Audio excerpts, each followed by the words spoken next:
গ্রীষ্মের প্রচণ্ড দাবদাহে পথচলতি মানুষদের জন্য এক অনন্য উদ্যোগ দরিয়া উদয়পুর ইংলিশ মিডিয়াম এইচএস স্কুলের প্রাক্তন ছাত্রছাত্রীদের সংগঠন অ্যালামনি অ্যাসোসিয়েশন এই মানবিক উদ্যোগের সূচনা করেছে।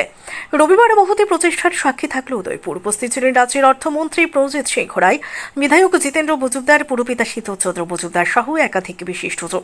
তারা এই মানবিক উদ্যোগকে সাধুবাদ জানান এবং উৎসাহ প্রদান করেন। রোদ যখন দাউ দাউ তখন দরিয়া পথিকের জন্য হয়ে উঠেছে এক চুমুক প্রশান্তি। এমন উদ্যোগ আরো ছড়িয়ে পড়ুক রাজ্যের কোনায় কোনায়, এই আশাই রাখছে জনসাধারণ। উদয়পুর থেকে নিজস্ব প্রতিনিধি রিপোর্ট, নবীন ত্রিপুরা।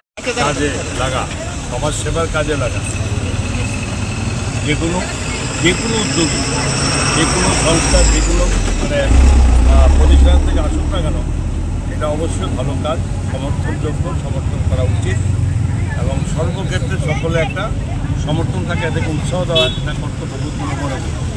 আজকে নবারুণ ক্লাবের প্রতিষ্ঠা দিবস উপলক্ষে এখানে আমরা রক্তদান শিবিরের যে আয়োজন করা হয়েছে, তার থেকে বেরিয়ে আমি দেখি এখানে আমাদের উদয়পুর ইংলিশ মিডিয়াম স্কুলের এই খেলাবি যারা আগের প্রাক্তন ছাত্রীরা এখানে সুন্দরভাবে এখানে একটা